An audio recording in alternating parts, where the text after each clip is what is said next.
Olá pessoal, então, eu estava hoje de manhã orando, né, e comecei a orar, clamar a Deus, falar com Deus. Vocês sabem, né, temos que buscar a Deus enquanto a porta está aberta, gente, não podemos perder tempo. Então, eu pedi uma palavra, abri a Bíblia, Deus me deu Lucas 22, vamos ler junto? Livro de Lucas, capítulo 22, todo 22, ok? Então vamos lá, gente. Vamos ver o que Deus tem pra ti hoje, ok? Pra nós, pra todos. Estava, pois, perto a festa dos pães asmo, chamada Páscoa, e os principais dos sacerdotes e os escribas andavam procurando como o matariam, porque temiam o povo.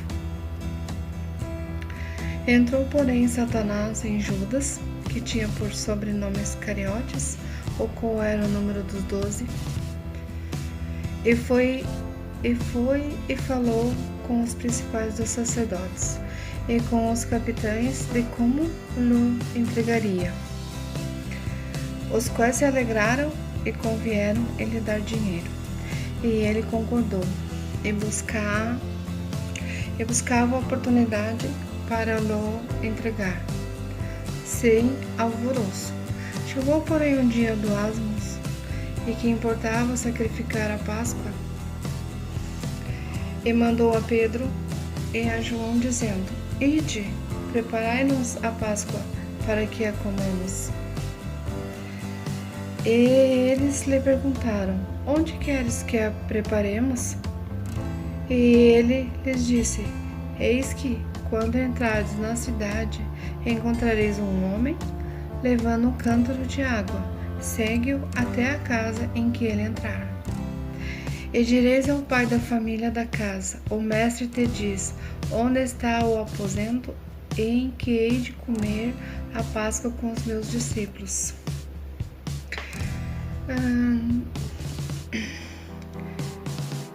Então ele vos mostrará um grande cenáculo mobilado. Aí fazei preparativos. E indo eles, acharam como lhes havia sido dito, e prepararam a Páscoa. E chegaram a hora de pôr-se à mesa, e com ele os 12 apóstolos, e disse-lhes: Desejei muito comer convosco esta Páscoa, antes que padeça, porque vos digo que não a comereis mais até que ela se cumpra no reino de Deus. E tomando o cálice e havendo dado graças, disse: Tomai e o reparti entre vós, porque vos digo que já não beberei do fruto da vida, até que venha o reino de Deus. E tomando o pão e havendo dado graças, partiu e deu-lhe, dizendo: Isto é o meu corpo, que por vós é dado. Fazei isto em memória de mim. Semelhante tomou o cálice depois da ceia, dizendo: Este cálice é o novo testamento no meu sangue, que é derramado por vós. Mas eis que a mão do que me trai está comigo à mesa. E, na verdade, o Filho do Homem vai segundo o que está determinado, mas ai daquele homem por quem é traído. E começaram a perguntar entre si qual deles seria o que havia de fazer isto.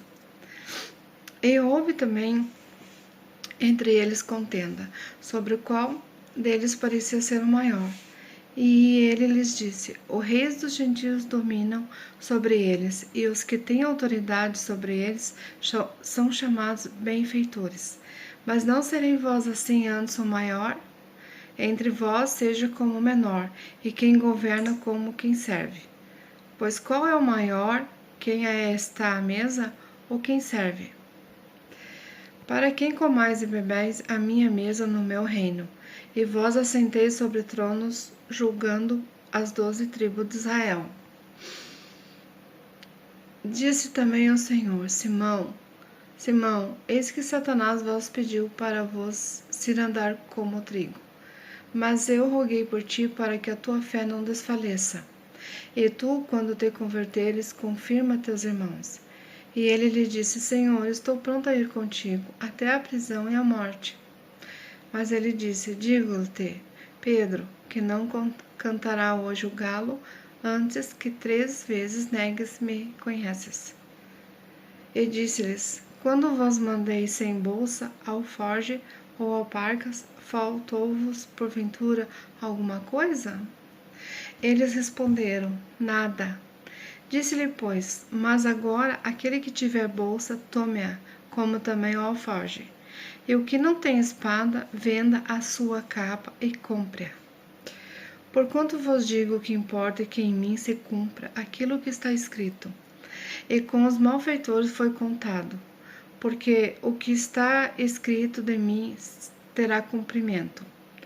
E eles disseram: Senhor, eis aqui 2 espadas. E ele lhes disse: Basta. E saindo foi como costumava para o Monte das Oliveiras. E também os seus discípulos o seguiram. E quando chegou àquele lugar, disse-lhes: Orai para que não entreis em tentação. E apartou-se deles cerca de 1 tiro de pedra, e pondo-se de joelhos orava, dizendo: Pai, se queres, passa de mim esse cálice. Todavia não se faça a minha vontade, mas a tua. E apareceu-lhe um anjo do céu que a fortalecia. E posto em agonia, orava mais intensamente, e o seu suor tornou-se como grandes gotas de sangue que corria até o chão. E levantando-se da oração, veio para os seus discípulos e achou-os dormindo de tristeza. E disse-lhes: Por que estáis dormindo? Levantai-vos e orai, para que não entreis em tentação. E estando ele ainda a falar, surgiu uma multidão, e um dos 12, que se chamava Judas, ia diante dela. E chegou-se a Jesus para o beijar. E Jesus lhe disse: Judas, com um beijo traís o Filho do Homem? E vendo os que estavam com ele o que ia suceder, disseram-lhe: Senhor, feriremos a espada? Um deles feriu o servo do sumo sacerdote e cortou-lhe a orelha direita.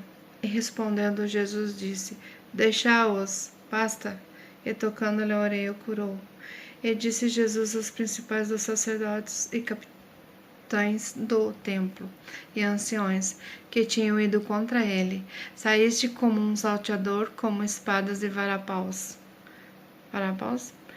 Tenho estado todos os dias convosco no templo, e não estendestes as mãos contra mim, mas esta é a vossa hora, e o poder das trevas. Então, prendendo-o, levaram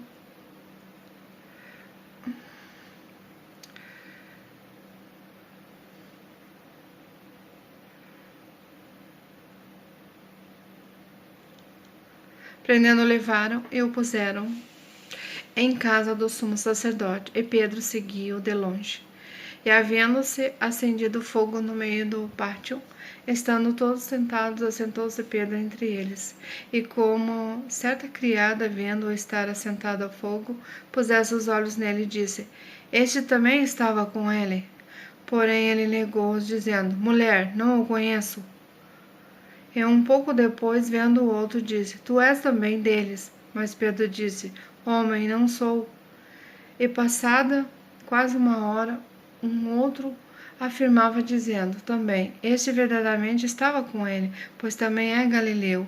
E Pedro disse: Homem, não sei o que dizes. E logo, estando ele ainda a falar, cantou o galo. E virou-se ao Senhor,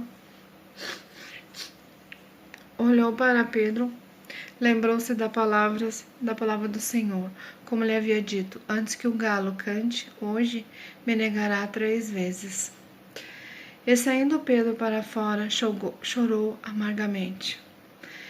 E os homens que tinham Jesus zombavam dele, ferindo-o e vendando-lhe os olhos, feriam no rosto e perguntavam-lhe, dizendo: Profetiza, quem é que te feriu?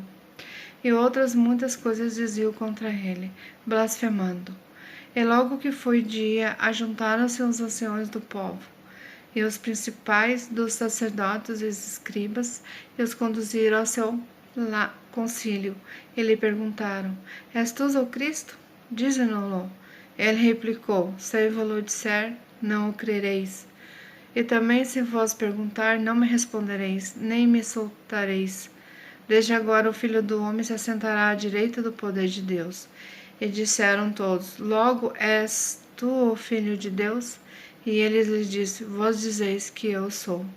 Então disseram: De que mais testemunho necessitamos? Pois nós mesmos ouvimos da sua boca. Então, gente, aqui está falando sobre a Santa Ceia do Senhor, sobre quando Pedro negou Jesus e mostrando que Jesus entregou a sua vida por amor a nós, né, gente? Né, pessoal? É isso. Basta somente aceitar, não é aceitar no coração, porque não adianta você ter só no coração e não ter na tua vida, entende? Você tem que entregar corpo, alma e espírito para Deus, para que Deus possa fazer uma obra na tua vida, entende? Porque Deus é santo e entregou seu filho. Seu filho também foi santo. Ele entregou a sua vida, derramou o sangue. E ali naquela cruz, ele levou todas as nossas enfermidades, todos os nossos pecados, todos os nossos erros. Se algum dia a gente erra, a gente errou no passado, e se tu realmente se arrepender de todas as coisas erradas que fizeste na tua vida e aceitar Jesus, né? Aceitar Ele de todo o teu coração e aceitar a palavra de Deus e tomar e se batizar nas águas e tomando o nome do Senhor Jesus Cristo para perdão dos seus pecados e recebereis o dom do Espírito Santo, que é a vida eterna. Então, esse já é um primeiro passo e neste momento que você faz isso, você vai ter um encontro com Deus, você vai ter uma experiência e nada desse mundo pode te abalar, te atacar, entende? A gente temos que ter Deus na nossa vida, não é ser crente, porque o diabo também é crente, é ser cristão mesmo de verdade. E não adianta as pessoas também ficarem defamando, falando mal um dos outros, vendo as falhas, os pecados do passado, entende? E não vê o próprio seu erro, vê o erro dos outros, mas não vê o seu. Todos erramos, todos pecamos, mas Deus é o único que pode julgar, é o único que pode nos condenar, e Ele não julga, Ele não condena. Nós estamos vivendo na graça. Ele veio e mandou seu Filho para nos salvar e nos perdoar. Basta nós arrepender dos erros que a gente fez e aceitar Cristo em nossas vidas. Entende, pessoal? Não é continuar fazendo o erro, não. É parar de fazer o erro. É se santificar. É ser um cristão de verdade. Servir a Deus, buscar a Ele e obedecer a palavra. E não é contender a palavra de Deus. A palavra de Deus é uma só. Deus é um só. Filho dele é um só Jesus Cristo. E depois temos nós que somos, a partir do momento que a gente aceita e se batiza em nome do Senhor Jesus Cristo e segue essa palavra a fio. E muitos podem dizer, mas é difícil. Olha, eu vou dizer uma coisa para vocês, é difícil viver nesse mundo. Esse mundo é mais difícil. É muito melhor viver com Deus, viver na graça de Deus, porque lutas a gente tem, mas Deus vem e dá vitória. Agora, quando tu tá no mundo, tu não tem Deus, né? Tu acha que é muito fácil tá mais no mundo do que servir a Deus? Então, quando vem as lutas, coisas, você não tem vitória. E outra, não é o dinheiro que salva, não adianta a pessoa também ser bem de vida, ter tudo, e achar que lá do outro lado, que agora porque eu fui bom, eu ajudava isso, aquilo e aquele outro, né? Eu sou salvo, eu vou pro céu, eu vou morar com Deus. Não, não, não, não, não. Não é assim. É aceitando o Filho de Deus. É crendo no Filho de Deus. Não é fazer aquela confusão toda de dualidade, trindade, unicista, essas coisas erradas todas. Não, Deus não é religião, pessoal. Deus não é religião. Deus, ele é espírito e tem o seu Filho. Então, pessoal, nós somos, por enquanto, nós somos criaturas de Deus. Deus nos criou. No momento que tu aceitar, Deus vai te selar, vai te adotar como filho e tu vai se tornar irmã de Jesus Cristo, irmãos de Jesus Cristo. Entende, pessoal? Então é isso. Mais adiante eu falo mais um pouco, tá bom? Porque já passou mais de muitos minutos. E é isso. Fico com Deus, com a paz, com a graça. E ó, pensam bem, tá? Jesus aqui, ó. Coração é o cérebro. Isso aqui é um nervo. Aqui é só um nervo que bate, bombeia sangue. O cérebro, que é o coração da gente, porque é onde entram os pensamentos, aonde entra tudo. Entendeu? Então deixa Deus entrar nos teus pensamentos. Pense só em Deus, tá bom? E confia, acredite, que você chega lá. Tu é um vencedor no poder da palavra de Deus. Aqueles que buscam a Deus, os humildes, serão exaltados, ok? Fica com Deus.